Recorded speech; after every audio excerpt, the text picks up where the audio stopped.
Coaching पे मेरे को कोई भरोसा नहीं कि बच्चा खुद करेगा, खुद पे खुद करना होता है। कोचिंग वाला हाथ पकड़ के नहीं करवाता है। कहीं चले जाओ, आकाश चले जाओ, एलन चले जाओ, कोई मतलब नहीं। तुम खुद से करोगे तुम्हारा होगा, नहीं करोगे तो चाहे कुछ हज़ारों करोड़ों रुपए दे दो, नहीं होगा। तो मेरे पास क्या था, फिर टाइम नहीं बचा था मेरे पास, सिर्फ 5 महीना था मेरे पास। तो सबसे पहले अपना सिलेबस चेक किया कि मेरे पास क्या था, 96 चैप्टर था मेरे पास टोटल मिला के, फिजिक्स केमिस्ट्री बायो 96 चैप्टर है। तो मैंने क्या किया, अपना टाइम कैलकुलेट किया। 17 जुलाई को पेपर है, तो मैंने क्या किया था, मेरे को 1 महीना रिवीजन के लिए चाहिए कि उन्होंने मेरे को लेने से मना कर दिया कि तुमको नहीं चाहिए। कीपैड यूज़ करता था तो मेरे पास नहीं था डिजिटल, डब्बा वाला फोन। हाँ, डब्बा वाला फ़ोन था। तो उसके लिए मैं क्या करता था कि ऐसे डायरी था मेरे पास, डायरी में क्वेश्चन किया और उसका ऐसे आंसर यूज बना लिया। मेरे पास पूरा रिकॉर्ड रहता था कि ये 200 क्वेश्चन का है। उससे मैंने 67 चैप्टर किए। धीरे धीरे मैं कुछ कर रहा था लेकिन मेरा स्कोर नहीं बढ़ रहा था। तो फिर मुझे मेरा दोस्त मिला था, केशव सोनी, मेरा ही बैचमेट है। अभी इसी टाइम हम दोनों साथ ही क्लास में हैं। क्या बात है, दोनों सेम कॉलेज में? हाँ, सेम साथ ही में पढ़ते थे हम लोग, अभी यहाँ साथ ही में, यहाँ भी साथ ही। 8th क्लास तक सिर्फ एवरेज स्टूडेंट थे, मतलब खेलते थे जैसे मतलब ताइक्वांडो, फुटबॉल, इसमें स्टेट है। 10th क्लास में टॉप 10 में था, और फिर 11th में भी था, और 12th में टॉप 3 में।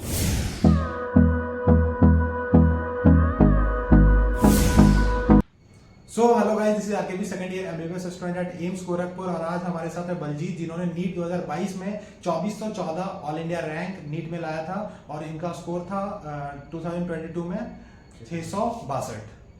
तो आइए, और इनका जो जर्नी है वो काफी इंटरेस्टिंग है, क्योंकि इन्होंने अपना मेजोरिटी जो टॉपिक है वो खुद से किया था, बिना कोचिंग के। कोचिंग का बहुत ही कम हेल्प लिया था, और लास्ट के 5 महीने में इन्होंने क्या शानदार फोड़ा है। 0 to हीरो वाला खेला जो है ना, इन पे पूरा फिट बैठता है। तो आइए जानते हैं इनका जर्नी का शुरुआत, थोड़ा मतलब बेसिक, थोड़ा 9-10 के आसपास से बात करते हैं। बताइए कि उस समय कैसा आपका स्कूल में हाल रहता था, पढ़ाई पे ज्यादा ध्यान दिया जाता, खेल कूद पे? 8वीं 8th क्लास तक सिर्फ एवरेज स्टूडेंट थे, मतलब खेलते थे जैसे मतलब ताइक्वांडो, फुटबॉल, इसमें स्टेट है मेरा, ठीक है। फिर उसके बाद मेरे स्कूल में यह होता था कि 9th क्लास से तुमको चूज़ करना रहता था, या तो तुम खेलोगे या फिर तुम पढ़ाई करोगे। जो पढ़ाई करेगा उसको खेलने नहीं दिया जाएगा, और जो खेलेगा उसको बस एवरेज पढ़ना है, पास टीचर करवा देगा। क्या बात। तो हम चूज़ किए थे कि हमको थोड़ा स्टेबल, मतलब कि स्टेबिलिटी मेंटेन करना है थोड़ा फ्यूचर में, तो हम पढ़ाई चूज़ किए थे। तो उसमें हम फिर खेल वगैरह ज़्यादा छोड़ दिए थे, लेकिन थोड़ा थोड़ा खेल रहे थे, लेकिन उतना प्रोफेशनल नहीं खेल रहे थे। फिर उसके बाद क्या था, मेरे स्कूल में ये था कि तुम अगर फर्स्ट और सेकंड क्लास में फर्स्ट और सेकंड पोजीशन लाते हो तो तुमको फीस नहीं रहेगा, तो माफ कर देगा, माफ फीस। तो मेरा शुरू से माफ ही रहा है, हम सिर्फ स्कूल से लिए हैं, कभी दिए नहीं। फिर मेरे स्कूल में ये था कि अगर तुम टॉप 10 स्टेट में टॉप 10 पोजीशन में लाते हो तो तुमको कैश प्राइज और स्कूटी या बुलेट दिया जाता था। मिला था? हाँ, 10th क्लास में टॉप 10 में था, और फिर 11th में भी था, और 12th में टॉप 3 में। क्या बात है, क्या शानदार है। उसके बाद का क्या स्टोरी रहा? 12th में नीट दिए थे क्या? हाँ, 12th में नीट दिए थे, तो उसमें दिए थे, तो 578 आया था। स्कूल जाते थे, रेगुलर स्कूल जाते थे, और साथ में नीट दे दिया था। इसीलिए मतलब ऐसे ही मतलब दे दिया था बस। ऐसे दे दिया था, तो 578 आया था। उसके बाद तो कैसा उसके लगा? बाद हम ये था कि जैसे मेरे स्कूल में मैक्सिमम बच्चा था वो जा रहा था एमएससी बीएससी करने, तो अच्छा रैंक था, तो मेरा हो गया था डीयू में, दिल्ली यूनिवर्सिटी में। लेकिन मन नहीं था मेरा ग्रेजुएशन नहीं करना, एमएससी बीएससी नहीं करना है मेरे को। तो मैं इंटरव्यू मेरा हो गया था कॉलेज में, लेकिन इंटरव्यू नहीं देने गया, मैं इंटरव्यू छोड़ दिया कि मेरा मन नहीं है। अच्छा।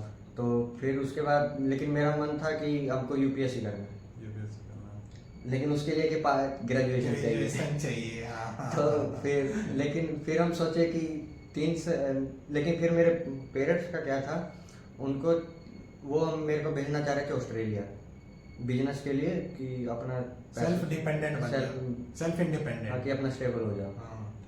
ऑस्ट्रेलिया भेज रहे थे, लेकिन ये था कि मेरा पढ़ने का मन था, तो खुद से कुछ करना था मेरे को, पेरेंट पे डिपेंड नहीं रहना, क्योंकि आज तक मैं रहा नहीं। स्कूल में कभी फीस नहीं मांगा पेरेंट्स से। मतलब ये था कि स्कूल में साथ में साइंस एंड मैथमेटिकल मॉडलिंग और इंस्पिरेशन अवार्ड भी है, तो उससे मेरा इनकम आ जाता था थोड़ा, 10-20 हज़ार, 10-15 हज़ार। उसमें भी है नेशनल सेकंड रनर अप हूँ, मतलब स्कॉलर रहा है बचपन हाँ, से। बचपन से नहीं। तो फिर तो पेरेंट्स से नहीं मांगा था मैंने कभी, आज कभी पैसा नहीं मांगा पेरेंट्स से। तो फिर उसके बाद क्या था, खुद से मेरे को करना था कुछ। तो ये था यूपीएससी करना था, तो हमको ये था कि तो ग्रेजुएशन चाहिए उसके लिए, तो बीए भी 3 साल का होता है, और एमबीबीएस 5 साल का होता है। तो हम सोचे कि क्यों ना एमबीबीएस ही कर लिया 2 जाए। साल ज्यादा लेके डिग्री भी, दोनों में क्या आसमान जमीन का हाँ अंतर है। वही, Obvious तो सी बात स्टेबिलिटी भी है। स्टेबिलिटी भी, हाँ। तो फिर हम एक शाम को सोचे, मतलब टाइम हो गया था, रिजल्ट आया 12th का अपना जून जुलाई में, हाँ। इसके बीच में कशमकश चल रहा था, क्या करें क्या करें, पेरेंट्स विदेश भेजना चाह रहे हैं, हम कुछ और करना चाह रहे हैं। तो जुलाई से दिसंबर तक। हाँ, जुलाई से दिसंबर आ गया था, दिसंबर। हाँ, तो दिसंबर की एक शाम को मन बना लिए कि हमको नीट करना है। तो फिर पापा को बोला कि पापा मेरे को जाना है, क्योंकि मेरे को ये था कि कोचिंग पे मेरे को कोई भरोसा नहीं कि बच्चा खुद करेगा, खुद पे खुद करना होता है, कोचिंग वाला हाथ पकड़ के नहीं करवाता है। कहीं चले जाओ, आकाश चले जाओ, एलन चले जाओ, कोई मतलब नहीं, तुम खुद से करोगे तुम्हारा होगा, नहीं करोगे तो चाहे कुछ हजारों करोड़ों रुपए दे दो, नहीं होगा। ये चीज मैं बच्चों को बताना चाह रहा हूँ कि कोचिंग जो है वो आपका सिलेक्शन कोचिंग मैटर करता ही नहीं किस में जा रहे हो। अगर आप खुद से सेल्फ डेडिकेटेड है, आप में डिसिप्लिन है, तो आप कहीं ना कहीं आप सिलेक्शन ले लोगे। कोचिंग कितना भी खराब हो, आजकल तो आप कोचिंग से फर्क भी नहीं पड़ता, ऑनलाइन में इतना सारा टीचर, तो चाहे कितना भी अच्छा हो, कोई फर्क नहीं ऑनलाइन में पड़ता। भी इतने सारे टीचर्स हैं, तो आप अगर आप सेल्फ डिसिप्लिन है तो आप घर से भी बहुत सारा बच्चा निकाल रहा है भाई, गरीब बच्चा भी ऑनलाइन से निकाल रहा है, यूट्यूब से पढ़ के। तो इसीलिए वो अब वो नहीं रह गया है कि कोचिंग जाएगा तो ही होगा, ऐसा कुछ नहीं है। हाँ, तो मेरे माइंड में एक रोड मैप बन गया था उसी शाम को। तो पापा को बोला कि तो शाम को हम गए शॉपिंग करने, रात को 9 बजे। तो सबसे पहले मैंने क्या बोला कि मेरे को फ़ोन चेंज करना है, मेरे पास स्क्रीन टच मतलब एंड्रॉयड फ़ोन था। तो मैंने एक कीपैड ले लिया, डब्बा वाला छोटा इतना सा हाँ, ठीक है कीपैड ले लिया, एक नया सिम ले लिया। और दूसरा क्या था कि मेरे को घर से दूर जाना है, पढ़ना है तो मेरे को घर से दूर जाना है, घर में नहीं होगा पढ़ाई। तो क्योंकि मेरे पास क्या था, फिर टाइम नहीं बचा था मेरे पास, सिर्फ 5 महीना था मेरे पास। तो फिर गए थे, मैं गया था उसको 29 जनवरी को, सीकर गया था राजस्थान में 29 जनवरी को। ठीक है, मतलब कोचिंग का नाम कुछ भी हो, लेकिन कोचिंग डिपेंड नहीं करता है, कोचिंग से कोई फर्क नहीं पड़ता, कोई भी कोचिंग में कहीं भी जा सकते। फिर वो 30 टाइम, फिर उन्होंने क्या वहाँ पे क्या हुआ था कि उन्होंने मेरे को लेने से मना कर दिया कि तुमको नहीं लेंगे। क्या हाँ, कि मतलब टाइम बहुत हो गया है, सिलेबस हम लोग का कोचिंग वालों का कंप्लीट हो गया है कि तुम कुछ नहीं कर पाओगे, 70-75% खत्म हो गया, 70-80% ही खत्म हो गया, तुम कुछ नहीं कर पाओगे, तुमको नहीं लेंगे। तो लेकिन वहाँ क्या था कि मेरा थोड़ा 12th वगैरह में बैकग्राउंड थोड़ा ठीक था। तो मैंने बोला कि सर कुछ आप वो आपको मतलब नहीं है, मेरा नहीं होगा, आपको कोई मतलब नहीं है। तो फिर उसमें था, तो फीस कम लिया, फीस मेरा लगा ही नहीं, टोटल मेरा खर्चा 11,000 आया। ठीक है, तो फिर वहाँ से फिर अगले उन्होंने बोला कि जो सबसे लास्ट लोएस्ट बैच जो चल रहा है, सबसे पीछे जो बैच चल रहा है, मेरे को उसमें डाल दो, कुछ भी हो बैच मेरे पर डिपेंड नहीं करता। तो फिर मैंने क्या से चालू किया, उस दिन मैंने फिर रूम पे लिया था, एक राजस्थान था, पूरी गर्मी थी, लेकिन फिर भी करना था कि करना ही है, डेडिकेशन है तो है भाई। तो 5th फ्लोर पे लिया था, 5th फ्लोर में इतना भारी गर्मी में, तो फिर क्योंकि वहाँ बच्चा आ गया था तो बच्चा नहीं था। ठीक है, तो फिर पहले सबसे मेन स्टेप मैंने किया था, सबसे पहले अपना सिलेबस चेक किया कि मेरे पास क्या था, 96 चैप्टर था मेरे पास टोटल मिला के, फिजिक्स केमिस्ट्री बायो 96 चैप्टर है। तो मैंने क्या किया, अपना टाइम कैलकुलेट किया, 17 जुलाई को पेपर है, तो मैंने क्या किया था, मेरे को 1 महीना रिवीजन के लिए चाहिए। तो मैंने 4 महीने में मैंने अपने डे कैलकुलेट किए, अपने चैप्टर कैलकुलेट किए, चैप्टर को डे से डिवाइड कर दिया। तो उस टाइम पे मेरा फिगर आ रहा था अबाउट 1.15, मतलब 1 के आसपास मान सकते हैं, एक दिन पे एक चैप्टर ऐसे मैंने टाइम थोड़ा कम लिया था। ठीक है, कि 1 महीना मेरे को रिवीजन के लिए रखना, और इस टाइम तक डेडलाइन मैंने डे सेट कर लिया था कि इस टाइम तक इस डे तक मेरा सिलेबस पूरा हो जाना चाहिए। और जो ये चार्ट है, इसी पे मैंने लिखा था, 96 से मैंने चालू किया था, और हर दिन जैसे मेरा चैप्टर खत्म हो जाता था तो एक नंबर कम कर देता था, और साथ में डे मेरा काउंटिंग चलता था कैलेंडर पे। ठीक है, तो सबसे पहले फिर मैंने चालू किया था, तो कोचिंग, साथ में कोचिंग भी जाता था। कोचिंग पे मैं खुद से मैंने 67 चैप्टर किए, मतलब चैप्टर हो गए थे वहाँ पे, 67 चैप्टर मैंने खुद से किए, और बाकी मतलब 67 चैप्टर कोचिंग में चल रहा है और साथ में मेरे को 67 चैप्टर अलग से अपना कंप्लीट करना है। ठीक है ठीक है ठीक है, समझ गया। मतलब 29 चैप्टर के आसपास कहीं ना कहीं कोचिंग के साथ साथ खुद का भी करना हाँ, है, 67 चैप्टर खुद से करना है। 7 चैप्टर है वो खुद से किया, खुद से चेक करना है मेरे को। मतलब 2/3 खुद से। खुद से। क्या बात। हाँ तो जो कोचिंग में जो होता था उसको क्लास में ही मैं कोशिश करता था कि अपना क्लास में ही कंप्लीट हो जाए, ठीक है, साथ ही में क्योंकि टाइम कम है। टाइम कम था। हाँ, तो फिर मैंने क्या था फिजिक्स, तो सबसे पहले मैंने अपना टेस्ट दिया था, उसमें मेरा आया था 525, ठीक है, 525 पहला टेस्ट, क्योंकि जीरो से मैं चालू कर रहा था। हाँ, कुछ नहीं आता, क्योंकि वो 4 महीना छोड़ दिया था पूरा। छोड़ दिया। हाँ हाँ तो 525 आया था। तो धीरे धीरे मैं कुछ कर रहा था लेकिन मेरा स्कोर नहीं बढ़ रहा था। हाँ। तो फिर मुझे मेरा दोस्त मिला था केशव सोनी, हाँ। मेरा ही बैचमेट है, अभी इसी टाइम हम दोनों साथ ही क्लास में हैं। क्या बात है, दोनों सेम कॉलेज में। हाँ, सेम साथ ही में पढ़ते थे हम साथ ही लोग, में, अभी यहाँ साथ भी ही साथ में। में, यहाँ भी साथ ठीक ही। है। तो उसने मेरे को फिजिक्स पढ़ना सिखाया। उसने मेरे को बताया कि उसने एक लाइन बोली कि कितने फॉर्मूले याद करेगा। तो फिजिक्स में कितने फार्मूले रटेगा। कितने फॉर्मूले रहते सही हैं, बात। अनलिमिटेड। तो उसने मेरे को डिफरेंशिएशन और इंटीग्रेशन सिखाया। जिस बच्चे को डिफरेंशिएशन और इंटीग्रेशन पे कमांड है उसको फिजिक्स में कोई नहीं रोक सकता है। और मैक्सिमम बच्चा क्या है कि कोचिंग में सब मैक्सिमम बच्चा क्यों रह जाता है, कोचिंग वाला क्या बोलता है कि सिर्फ फॉर्मूला याद करो, तुमको डिफरेंशिएशन और क्वेश्चन से कोई मतलब नहीं है।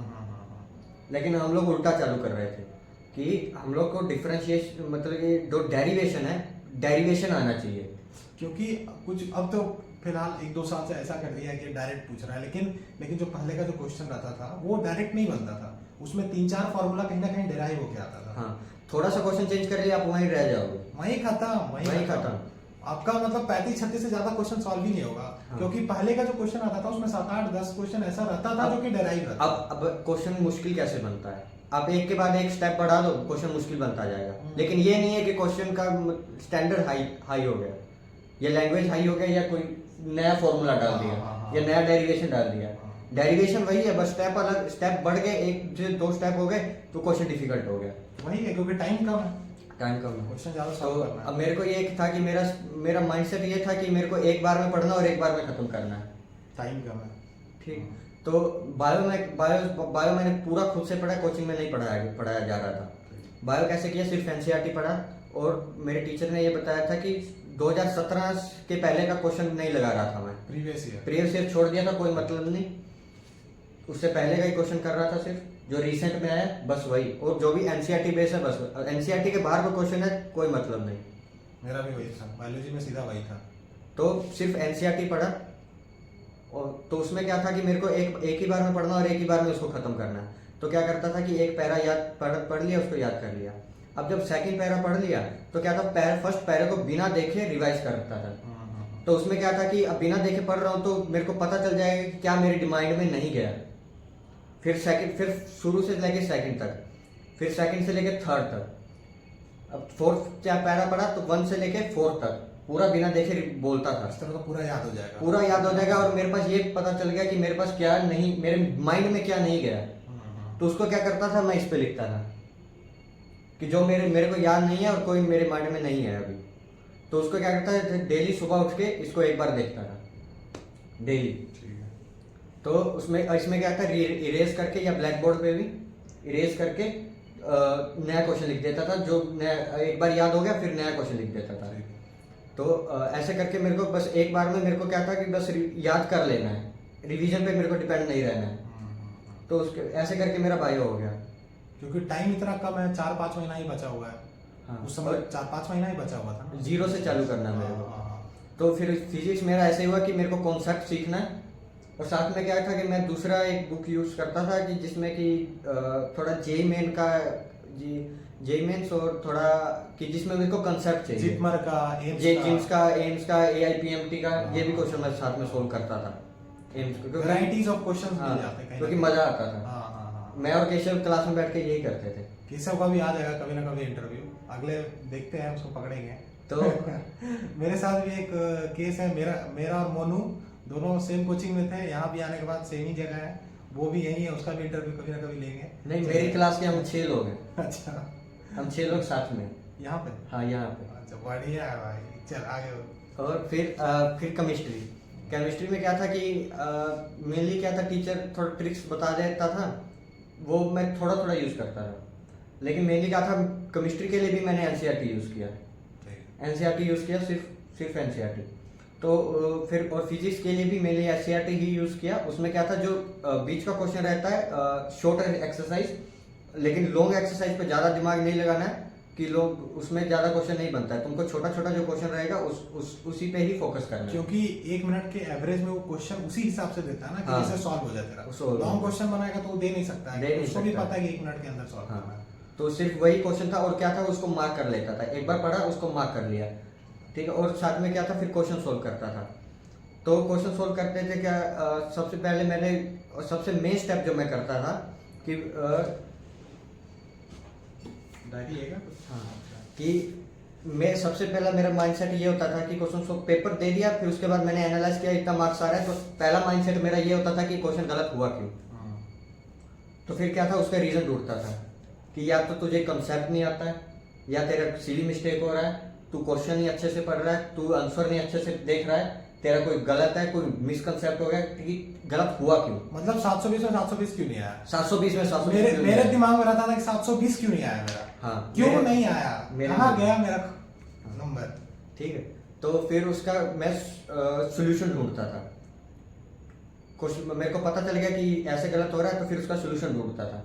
सोल्यूशन क्या करता था, मैं ऐसे डायरी में लिख लेता था, ऐसे करके डायरी में पढ़ के भी बता दे का सेंटेंस क्या क्या लिखा हुआ है कि लिखा हुआ है पलट। हाँ, ऐसे करके डायरी में लिख लेता था बता क्या लिखा हुआ कि है तो sentence? ऐसे पहले ऑप्शन देखना है, फिर क्वेश्चन चालू करना है। अच्छा अच्छा, मैं तो लिख लेता था कि ये तेरा सोल्यूशन है, वीक पॉइंट है ये वीक तेरा। क्वेश्चन। तो जैसे इसको- हर बार मैंने पिछली वीडियो में भी बताया था, जब नया पेपर मैं चालू करता था तो उससे पहले इस डायरी को देखता था कि ये चीज मुझे अगले पेपर में गलत नहीं करनी है। सेम क्वेश्चन रिपीट नहीं करना है। हाँ, और क्या था, न्यूमेरिकल से लास्ट तक नजर नहीं हटानी। हाँ, और क्या है, लास्ट में ये पता होना चाहिए क्वेश्चन में, कि तुम्हारे माइंड में ये क्लियर होना चाहिए कि क्वेश्चन में पूछा क्या है। वो दिखा देते हैं इसको, ये देख लो गाइस। तो उसमें क्या करता था कि दिखा दूंगा बाद में। ऐसे भी काफी पूरा डायरी भरा हुआ ठीक है। तो उसमें क्या करता था कि पहले क्वेश्चन जब नया पेपर चालू कर रहा हूँ तो उसमें पहले इसको देख लेता कि ये मेरे को गलती दोबारा नहीं करनी है। ठीक है। तो ऐसे मेरा क्या था, धीरे धीरे स्कोर बढ़ता गया, सिली मिस्टेक मेरा खत्म हो गया। तो उसमें क्या था, फिर मेरे पास कॉन्सेप्ट ही बचा था, सिर्फ कॉन्सेप्ट बनाओ और आगे करो। तो जैसे मेरा गलती होता था कि कई बार मैं नोट भूल जाता था, उसमें क्या मैंने क्या सोल्यूशन निकाला था कि मैं उस नोट को ही अंडरलाइन कर देता था। नोट एक्सेप्ट हाँ, और समथिंग समथिंग। But why? अब तो नीट वाला एनटीए वाला थोड़ा हाइलाइटेड देने लगा है, नोट को हाईलाइट थोड़ा कर देता है ऑटोमेटिक। हाँ, तो ऐसे मैं सोल्यूशन निकालता था। तो फिर उसके बाद धीरे धीरे स्कोर अच्छा आने लगा। मेरा एवरेज स्कोर रहता था 690, 700, 716 ऐसे आने लगा था। मतलब स्टार्टिंग में मतलब 4 महीने चालू किया था 525 से, लास्ट तक मेरा स्कोर आता जाता था 690 एवरेज रहता था। तो फिर उसके बाद क्या करता था कि मैं एक महीने का मैं पढ़ लेता था, क्वेश्चन सोल्व कर लिए मैंने। अब मैं कीपैड यूज करता था, तो मेरे पास नहीं था डिजिटल, डब्बा वाला फोन। हाँ, डब्बा वाला फोन था। तो उसके लिए मैं क्या करता था कि ऐसे डायरी था मेरे पास, डायरी में क्वेश्चन किया और उसका ऐसे आंसर यूज बना लिया। मेरे पास पूरा रिकॉर्ड रहता था कि ये 200 क्वेश्चन है। चलो, इसमें करीब 1000, 2, 3, 4 हजार क्वेश्चन होंगे। बहुत दिख रहा है। मेरे पास पूरा मतलब कि फिर गोला कर देता कि जो मेरा गलत हुआ, मेरे पास पूरा रिकॉर्ड रहता था कि फिर लास्ट ये था कि अगर लास्ट में पेपर देख रहा हूँ तो मेरे पास डायरेक्ट मेरे पास उसी पे जाना है, क्वेश्चन पे। पूरा मेरे को क्वेश्चन पेपर नहीं सोल्व करना है। जो गलती हुआ है या जो सिल्ली हुआ है उस पर ध्यान देना है, अगले बार से गलत ना हो। हाँ। और पिछला टेस्ट में जो क्वेश्चन इजी है, जो तुम पहली बार में कर ले रहे हो, उस पर क्यों दोबारा टाइम वेस्ट करना, जो नहीं आता उसी पे टाइम देना। तो इसलिए मेरे पास पूरा रिकॉर्ड रहता था। तो ये इसलिए कीपैड यूज करता था। तो फिर उसके और साथ में क्या है, छोटा छोटा टाइम हमेशा बचाना है।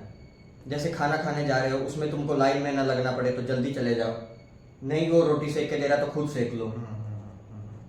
छोटा छोटा टाइम बचाना है। ऐसे में हम लोग क्या करते थे कि गेट के पास ही बैठ जाते थे, मैं और केशव।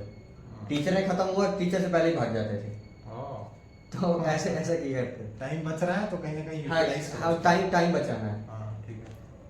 तो ऐसे छोटा छोटा टाइम बचाना है। तो साथ में एक मेजर चीज मैंने और किया था कि लास्ट का 1 महीना में पंखा बंद, कूलर बंद, बिस्तर सेट, एक प्लेन फट्टा पे बैठ के पढ़ता था। क्यों, ऐसा क्यों? ऐसा इसलिए कि मेरे को नीट में मैंने सुना था कि वैसा ही सिचुएशन मिलता है। सरकारी स्कूल होता है, टूटा फूटा बेंच होता है, अच्छा, गर्मी रहे अच्छा, क्योंकि हाँ, हाँ, जून जुलाई का महीना है, हाँ, जुलाई का महीना है। अपना पेपर 17 जुलाई को हुआ 17 जुलाई का पेपर हुआ था, तो जुलाई का महीना है और उसमें मेरे को पता था कि पसीना पसीना निकलने वाला है। लेकिन मेरे मन में ये था कि क्लियर करना है, बहाना कोई नहीं होना चाहिए। मेरे पास एक ही चांस दिया था पेरेंट्स ने, तो इसलिए पंखा बंद, लाइट बंद, यहाँ कूलर में पड़ रहे हैं, वहां जाके पसीने निकल रहे हैं, ताकि हैबिट बन जाए, हैबिट अडेप्ट हो जाए पूरी। अडेप्ट करने के लिए। हाँ, ठीक है। और सच बताऊं तो नीट में मेरे को सिचुएशन बिल्कुल सेम मिली थी, मतलब उसी तरह फटका। एकदम एकदम टूटा हुआ फट्टा मिला था, कोई पंखा नहीं था, बिल्कुल लाइट तक नहीं थी वहां पे। अच्छा, उसमें पेपर दिया था नीट का। तो वो भी एक जरूरी है, अडेप्ट कर हाँ, लेना, लास्ट adapt में कर एक लेना। महीना अडेप्ट करना जरूरी है। तो और साथ में क्या करता था फिर, मेरा क्या था, डेडलाइन मेरा कंप्लीट हो गया था, मेरे 7 चैप्टर बच गए थे।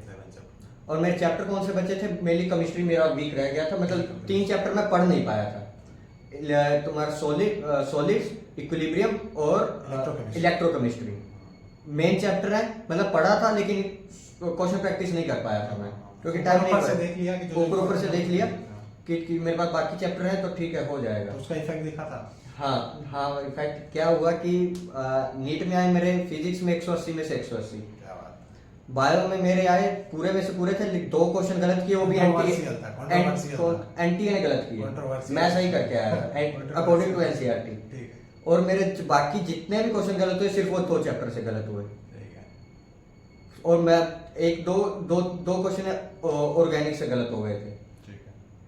सिर्फ मेरा मार्क्स का था केमिस्ट्री में, यही मेरे को लास्ट तक मतलब ये था कि अगर आपको टाइम है थोड़ा सा तो पूरा किसी को छोड़ना नहीं, कोई चैप्टर वीक नहीं समझना है, हर एक चैप्टर को उतना इक्वली इंपॉर्टेंस देना है। अब डेडलाइन मेरा आ गया था, मतलब 4 महीने मेरे कंप्लीट हो गए। फिर उसके बाद मेरे 7 चैप्टर बचे थे। उसमें क्या था, फिर लास्ट जो महीना था उसमें क्या था, डेली का 720 का एक एक्सरसाइज देना है डेली का। और क्या था, जो पहले वाला महीना था, 4th जो मंथ था, सेकंड लास्ट, उसमें 3 दिन में एक बार टेस्ट होता था। तो उसमें क्या था, जो टेस्ट का सिलेबस है वो साथ में जो चल रहा है मेरा सिलेबस बचा उसको भी कर रहा था। तो साथ में जो हर टेस्ट के पहले रिवाइज हो जाता है। हर टेस्ट के पहले जो पहले किया उसको रिवाइज कर लेंगे। अब जो रिवाइज कैसे करना है कि मेरे पास अंडरलाइन है, मेरे पास रिकॉर्ड है कि मेरे को क्या स्पेसिफिक है जो मेरा वीक है, और सिर्फ जो ये है जो ये मेरे माइंड में नहीं है, और जो बाकी जो नहीं है वो मैंने डायरी में लिख रखा है। बस ये स्पेसिफिक मेरे को जाना, मेरे बहुत जल्दी रिवीजन हो जाता था। और जो साथ में जो टाइम मेरे पास बचा उसमें जो मेरा बचा हुआ है मैं उसको कंप्लीट करता था। फिर उसके बाद जो लास्ट का मंथ था उसमें डेली 720 का एक मतलब टेस्ट देना। उसमें क्या करना है, यही एनालाइज करना है कि 720 में 720 क्यों नहीं आए। एक एनालिसिस वाला मैं बोल दे रहा हूँ। एनालिसिस में करना क्या है ना, क्वेश्चन सॉल्व करना है, उससे पीछे जाना, जो गड़बड़ हुआ उससे उसको आपको बुक में टॉपिक देखना है उसका। अगर आपका वो वीक है तो उसको एक बार पढ़ लेना है ताकि वो आपका स्ट्रांग हो जाए। हाँ। जो भी क्वेश्चन गलत हुआ है, और बस वही है कि आपका 720 क्यों नहीं आया, क्वेश्चन गलत हुआ तो हुआ क्यों, इसका सोल्यूशन निकालना है और फिर इसको अगले पेपर करने से पहले इंप्लीमेंट करना है। तो ऐसे ऐसे मेरा स्कोर अच्छा होता गया। लास्ट तक क्या थे, पूरा कॉन्फिडेंस आ गया था कि अब बस सिलेक्शन तो नहीं चाहिए, सिलेक्शन से कुछ ज्यादा चाहिए। तो रैंक चाहिए एक अच्छा सा। हाँ। उसके बाद 2-3 क्वेश्चन और मैं पूछना चाहूंगा कि सोर्स ऑफ मोटिवेशन क्या था आपका? सोर्स ऑफ मोटिवेशन क्या था आपका? सोर्स ऑफ मोटिवेशन ये था कि मैं 5th फ्लोर पे रहता था। सामने क्या था, एक बिल्डिंग बनता था, तो वहाँ पे एक औरत काम करती थी, मतलब मजदूरी करती थी, ईंटें उठाती थी। और साथ में क्या था, उसका एक बच्चा रहता था। तो उसको देख देख के मेरे को ये आता था कि ये इतना मेहनत कर ले रही है इतनी गर्मी में, तो मेरे में क्या कमी है, मैं तो पलंग पे बैठा हूँ ना। मतलब मेरे पेरेंट्स इतना काफी कुछ दिए हैं। हाँ। उनका क्या कंडीशन है, मेरे को तो बैठ के ही करना है ना। वो औरत, तो उस औरत को देख देख के थोड़ा मेरे को आता था। लेकिन वैसे मोटिवेशन कुछ नहीं होता, तुम्हारे अंदर होता है। देखो, किसी के बोलने से कोई मोटिवेट नहीं होता है। जो एक सीरियस एस्पिरेंट होता है ना, उसको मोटिवेशन से कोई मतलब नहीं, कोई एक्सक्यूज नहीं, कोई मोटिवेशन नहीं। पढ़ना है तो पढ़ना, करना है तो करना है तो करना है, कोई एक्सक्यूज नहीं। सही बात। और एक चीज पूछूंगा कि मतलब आप क्या देना चाहेंगे ज्ञान लोगों को जो बार बार पूछते रहते हैं? आपके टाइम में तो 5 महीना था, अभी तो 1 साल के आसपास है। जैसे अभी जो फ्रेशर में है, 12th गया या फिर एक ड्रॉप जो लेने वाला है, तो उसके टाइम में तो अभी 12 महीना है।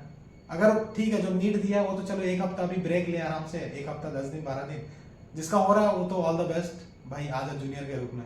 जिसका नहीं हो रहा है वो 8-10 दिन का ब्रेक ले और फिर चालू करे, अपना बाउंस बैक करे डबल एनर्जी के साथ। और तो उसके लिए क्या गाइडेंस है, मतलब क्या करना चाहेंगे जो देखो, तैयारी कर रहा है, फिर फ्रेशर में 12th में गया है? तो क्या करो, पहले अपना माइंड खाली कर दो, माइंड फ्रेश कर दो, जीरो से चालू करो। जीरो से चालू करोगे, तुम्हारा नए जो पुराना गंदा गलत कंसेप्ट है वो खत्म हो जाएगा, जो सही कॉन्सेप्ट है वो तो रहेगा, लेकिन क्या जीरो से चालू करेंगे तुम्हारा नया कॉन्सेप्ट बनेगा, सही कॉन्सेप्ट बनेगा।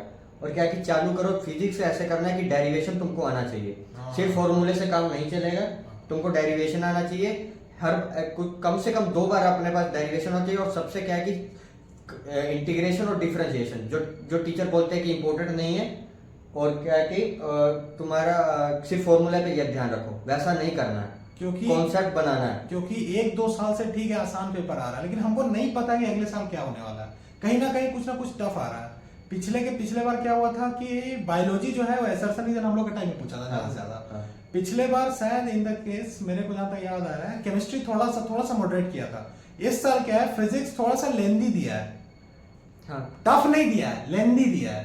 अब तो क्या है, तो नहीं पता है कि अगले साल कैसा पेपर आने वाला, हो सकता है फिजिक्स टफ आ जाए। तो उसके लिए भी अपन लोग को रेडी रहना है, एक्सक्यूज नहीं बनाना कि टफ आ गया। एक्सक्यूज कायर बनाते हैं। मेरी थॉट ये है, एक्सक्यूज कायर बनाते हैं। तुमको अगर मन में है कि करना है तो करना है, कोई एक्सक्यूज नहीं बनाना है। तो वही है कि आपको मेहनत करना है, किस्मत कुछ नहीं होता। और केमिस्ट्री और बायोलॉजी में क्या है, मतलब वो तो हो ही जाता है, ऑब्वियस सी बात नहीं, हो नहीं जाता है, उसमें भी है। बायोलॉजी में काफी लोगों को क्या रहता है, बायोलॉजी में क्या रहता है, मैं बता रहा हूँ बायोलॉजी में क्या रहता है ना, बच्चे बोलते हैं ना भैया वो तो मेरा स्ट्रांग है, नहीं तो है ठीक strong, है, मैं लेकिन बता रहा हूँ वो स्ट्रांग किसको बोलते हैं? 320 आ रहा है उसको स्ट्रांग बोल रहे हैं। वो साला एवरेज लोग का 320-330 आ रहा है, तो वो बढ़िया कैसे हो गया? बढ़िया का मतलब 360 में 360 आना चाहिए, उसको बोलते हैं बढ़िया। नहीं, मैं बता रहा हूँ बायो में क्या होता है कि जिस बच्चे को ये लग रहा है, बायो क्या करता है कि हम हर बार पढ़ते हैं, हमको हर बार लगता है कि ये चीज पहली बार पढ़ रहे हैं, हर बार कुछ ना कुछ नया मिलता है, हर बार कुछ ना कुछ मैंने खुद फील किया है। मतलब मेरे को लगता है मैं 60-70-80 बार कि ये तो पहली बार पढ़ रहे हैं, पहली बार छूट गया। हाँ। तो उसका तरीका वही है, एक पहला पैरा पढ़ो, उसमें बिना देखे ही उसको बोलो, तुमको पता चल जाएगा तुम्हारे माइंड में क्या नहीं है। उसको फिर सेकंड पैरा पढ़ो, फिर शुरू से चालू करो, फिर तुमको पता चल, फिर उसको क्या है कि तुम्हारा फ्रैक्शनलाइज हो जाएगा, तुम्हारा प्रिसाइज हो जाएगा कि तुमको क्या नहीं पता है, वो नहीं याद हो रहा है, पीछे लिख दो, उसको डेली एक बार पढ़ो। एक नया चीज मैंने एक बार देखो, अप्लाई करूंगा, ध्यान रखूंगा ये चीज। और केमिस्ट्री के लिए क्या है कि शॉर्ट ट्रिक्स बना लो, जो फॉर्मूला जैसे शॉर्ट ट्रिक्स बना लो, याद रखने के लिए कुछ भी, चाचा की, मामा की, इंटरलेट करो ना सबको। हाँ, कहीं ना कहीं दुनिया में बहुत सारा रिलेशन मिल जाएगा, उसको इंटरलेट। और एक चीज और है कि जब तुमको पढ़ाई में मजा आने लगे ना, कि वाह, मुंह से वाह निकल जाए, तब तुम पढ़ रहे हो। वरना तुम सिर्फ रीड कर रहे हो, पढ़ नहीं रहे हो, सिर्फ रीड कर रहे हो। अब तुमको टाइम कम है, एक ही बार में तुमको कंप्लीट करना है, तो इसी तरीके से पढ़ना है कि दोबारा उसको खोल के ना देखना पड़े। तभी आपका मार्क्स ज्यादा से ज्यादा बेटर हो पाएगा। So all the best, like share subscribe, कुछ भी डाउट कमेंट में लिखना है। बाकी all the best, next video में मिलते हैं। Thank you.